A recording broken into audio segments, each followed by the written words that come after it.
Hi, I'm Tim. Welcome to our channel, and thanks for logging on. If you enjoy these videos, do me a favor and subscribe to our YouTube channel right here at Watchbox Reviews. I would really appreciate it, and I promise to update daily. If you like this watch, you can see it on our website. Today, we are discussing the Roger Dubuis Excalibur Spider Carbon Skeleton Flying Tourbillon, a 2018 limited edition of 88 pieces. It combines sapphire and titanium and rubber and carbon fiber inside and out. This is a watch that is effectively the Geneva alternative to Richard Mille, and unlike Richard Mille, arguably the hottest établisseur or assembler of parts, Roger Dubuis actually produces everything from hairsprings to balance wheels to cases, bridges, and plates in-house in Geneva. One of the most integrated manufacturers in the world, it produces watches that are unabashedly different and big and open. And this watch is all of that, but it's also ergonomically superb. On my 16-centimeter circumference wrist, you're going to find that although it looks outsized, and it has an outsized personality to match. Nevertheless, this 45mm case wears well. Lug-to-lug, it's 56mm, which is a lot until you realize that the case is actually cambered or curved. It does borrow a page from Richard Mille's playbook in that respect, because it arcs around your wrist, understanding that you can build a bigger watch, but you can't build a bigger customer. It's not even terribly thick.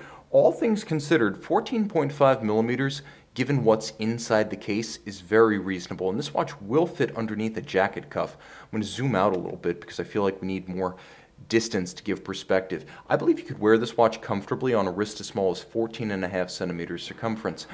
The strap is beautifully made and probably over-engineered. It's a combination of a rubberized textile on the top that's double stitched to a rubber base. You can see Dubuis' signature tri-lug arrangement, giving it a broad planted stance on the wrist. Many times you have big watches with broad stances and narrow straps, so they move around on the wrist. Not the case here. You'll note the triple lug design, allowing the watch to have an impressive stance, but also physical security on the wrist. Now, here's the miracle. There is a quick release system, and this is new for 2018, that is so easy to use that even with my manicured fingers that no longer have any discernible nail, I can easily actuate this system, and that is a big deal.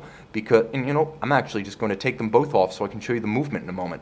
That's a big deal because for me, using these quick release systems on camera has been absolutely bedeviling without nails. So this Dubuis system is outstanding. Now you will note the strap is substantial, very heavily made, and yet it's wonderfully supple. The detailing on the underside is gorgeous. There is a Richard Mille style clasp with a leaf spring built in. It's a combination of titanium and steel, and it's robustly secure when closed because the leaf spring pulls it closed. So this is an easy one to wear on the wrist, and I appreciate that Dubuis did not use some obtuse screw fixing system to make it impossible to adjust yourself.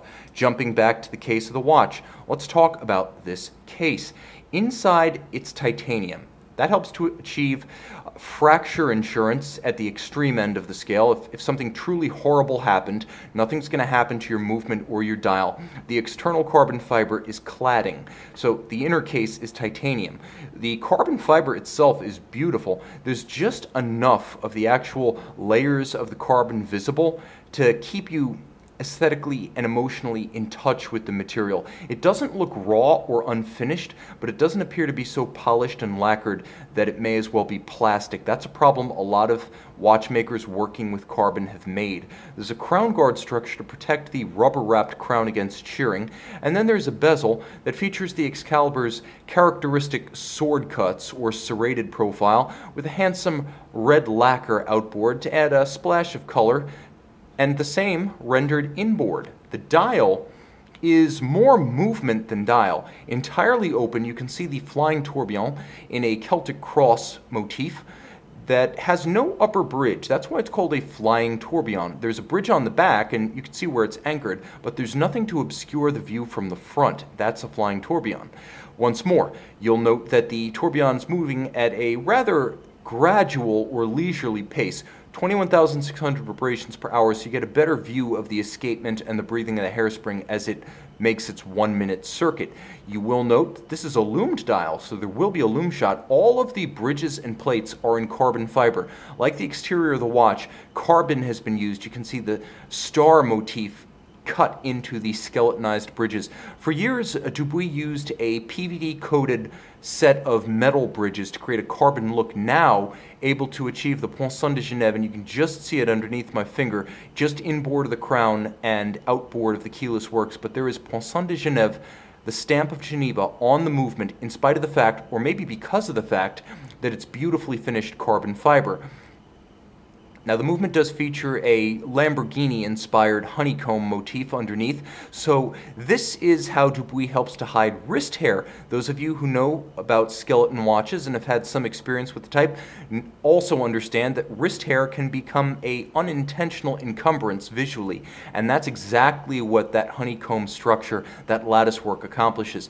Manual wind, 19 joules, 90-hour power reserve, so this is one you can put down on occasion, and if you rotate through a collection of watches, you don't have to have this on the wrist every day to ensure that it's going to keep good time and be ready for when you pick it up again. A timepiece that has incredible depth, not the least of which is the dial arrangement. You can see the Ray-Hot outboard and the layers of carbon fiber sloping down to the dial base itself. You could get lost in this dial, and if you buy the watch, you should also buy a loop.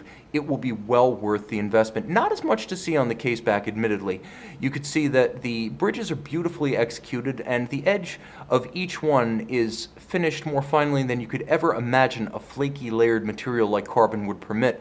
Screw heads black polished, all detailing top notch, the individual wheels with beveled or chamfered spokes.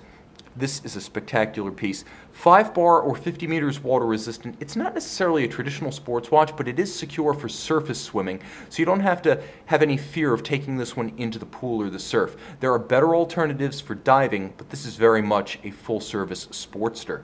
See it and make it yours on the Watchbox. And we're back with the Roger Dubuis Excalibur Skeleton Flying Tourbillon. I called it a full-service sports watch, and that continues by night. The lumen is actually useful, and you will have no difficulty discerning the time. See this big black bruiser by the light of day on the Watchbox.